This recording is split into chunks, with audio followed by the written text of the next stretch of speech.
better world, free from poverty and injustice. But good intentions don't make the world a better place. In this film, I am going to explain why I believe that the anti-globalization movement is ignorant and dangerously wrong.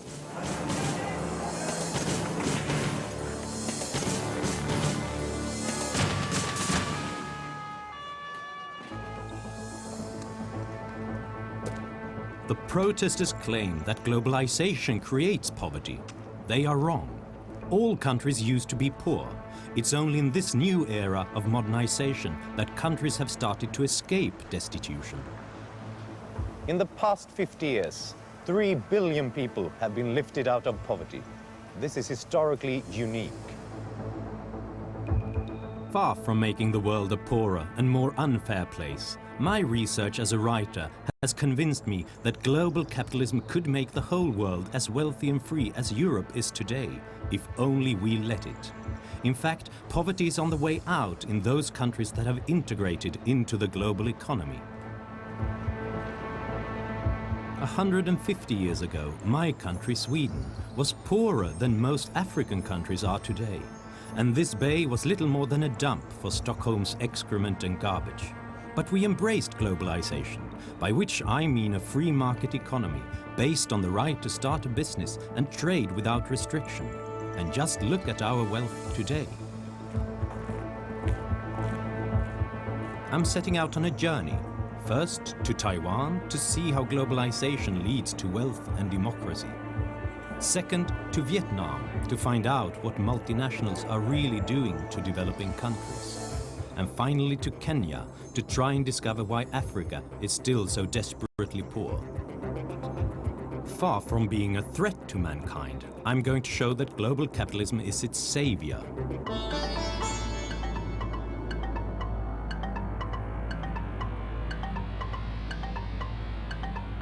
Taipei, capital of Taiwan.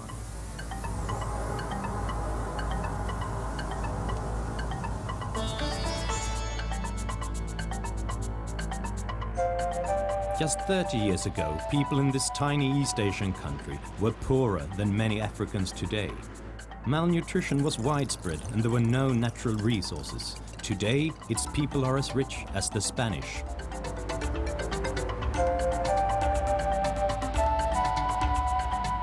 Evidence of Taiwan's wealth is everywhere and rising.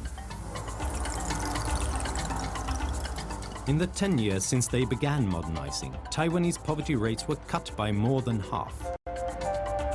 Today, absolute poverty is virtually non-existent here, and real wages are 10 times higher than they were 40 years ago. This miracle only happened because the country consciously embraced global capitalism. But before a country can do that, it must have capitalism at home. And the first step towards that is land reform. If people don't own their land, they have no incentive to make it profitable. In the 1950s, the Taiwanese government began buying land from the old elite and giving it to the population. Yields increased rapidly, and Taiwan was supplied with food, releasing manpower for industry. Once, this was a farmhouse surrounded by rice paddies. It's where Mr. Wang once lived, and he still comes here to play mahjong with his friends. Mr. Wang illustrates how Taiwan benefited from land reform. His parents were poor farmers until the government gave them the land in 1968. Once he owned the land, Mr. Wang's father thought it worthwhile to build a mill. Today, Mr. Wang is a millionaire. He turned his father's mill into a factory, making those cheap plastic toys for which Taiwan became known in the 60s. His journey from rural beginnings to industrial wealth reflects how Taiwan has developed.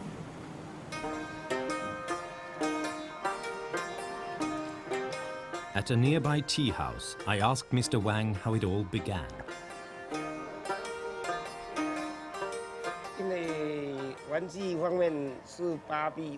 Toys, such as Barbie dolls, children's building bricks, sports gear like skateboards, stainless steel scissors with plastic handles, At the beginning, we were working 24 hours a day in shifts. The machinery in the past was more likely to cause accidents. You had to learn and absorb slowly. That's what caused the injuries to my fingers, because I didn't know better. These early factories were sweatshops, but back then all Taiwan had to offer was cheap labor and long hours. Mr. Wang told me how the government's push for industrialization during the 60s meant his parents were encouraged to build their factory. At that time, the then vice president was encouraging people to go into manufacturing industry by telling us, your home is a factory, the living room is a factory. Originally, we were growing crops. The field we were cultivating was given to my father by the government. The government was reforming at that time. They wanted to encourage small and medium enterprises. The government decided which land was for industrial use, which meant you could build a factory there. My father was given this opportunity, and so, of course, we made use of the land, and now our children are grown up and doing the same.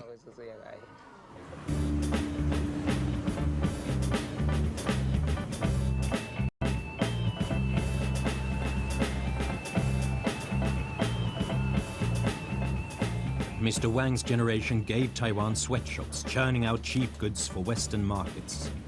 Ugly blights on the landscape, yes, but don't oppose them. They were a transitory but crucial stage on Taiwan's road to riches. If the anti-globalizers had been around when Taiwan industrialized, they would have protested against the factories and told us we were exploiting cheap labor. Surely they would have organized a boycott, and perhaps you would have decided not to buy things made in Taiwan. If enough of you had decided that, Taiwan would still be poor today.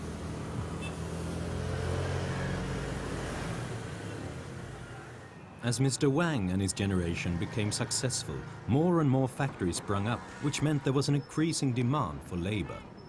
Once industrialization was well underway, competition for labor made wages rise, so only really competitive companies could survive. Companies like Acer flourished by responding to competition with innovation.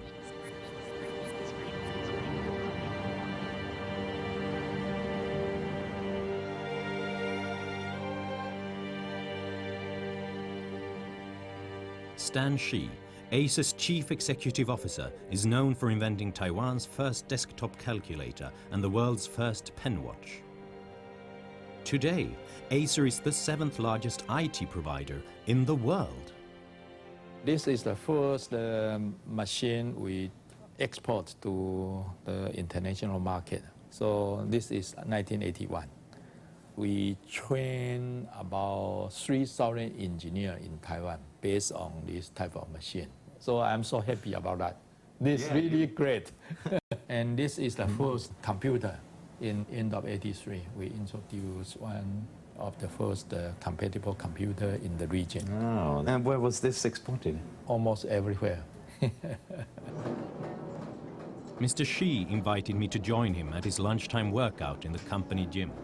I wanted to know what he thought was the key to Taiwan's success. Was it easier to start a business in Taiwan than in other countries? Yeah, I think so. People, they really like to own their own business. So we have a joke in Taipei City, they say every 6 person in the street, there's one chairman. But 1 in 6 persons you meet on the streets have a company. Is there less bureaucracy and restrictions than in other countries? I think so. The government regulation, of course, is reasonable, and even many people start the business without knowing all the regulation. A deregulated economy provides the ideal circumstances in which Acer continues to thrive and innovate, constantly improving people's living standards. What will be the products of the future that you will produce? We recognize today we have a lot of technology, but how to do more application to package in a way it's easier to serve the more population. I think is our vision. And make IT like oxygen. Okay, you don't feel it's existing, but it's so important to our daily life. Across Taiwan, families reflect the country's progression. Grandparents were rural farmers, parents factory workers, and today's generation well-paid software engineers and businessmen. Fuji Chang works in IT in the capital and has a taste for expensive cars. Yet, like so many of his generation, his roots are far from the city. Together, we drove to Taichung, the town where he grew up. My father was a factory worker. He worked much harder than us and was exhausted every day. He sweated while working and was always really tired. This is because our education levels are different. My brother and I had higher education, and I finished a master's degree. Our work is mainly office-bound, so our jobs are really different, as one is based on labor and the other on intellect.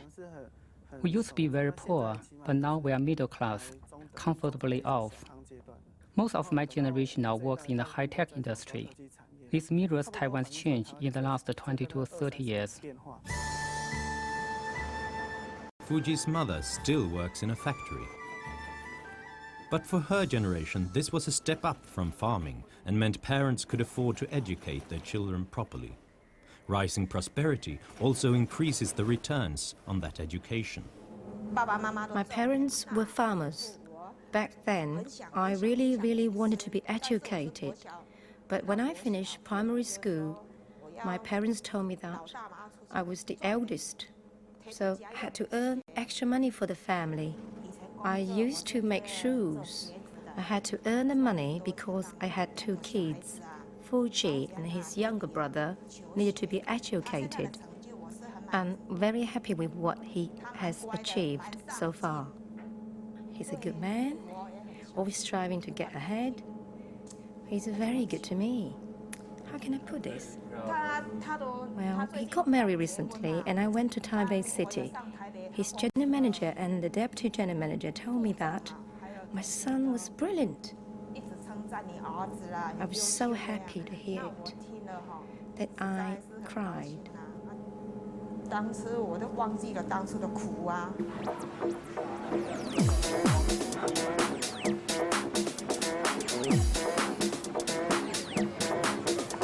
The previous generation made the paper boxes. The current one produces the goods and software to put in them. In contrast to African countries that tried to be self-sufficient and produce everything they needed at home, Taiwan specialized in those sectors where they could produce well and imported the rest. Because they were constantly exposed to foreign competition, companies had to be more productive and innovative in order to survive and grow. From bicycles and toys to CDs and computers within one generation. I think that sums up Taiwan's story of from rags to riches.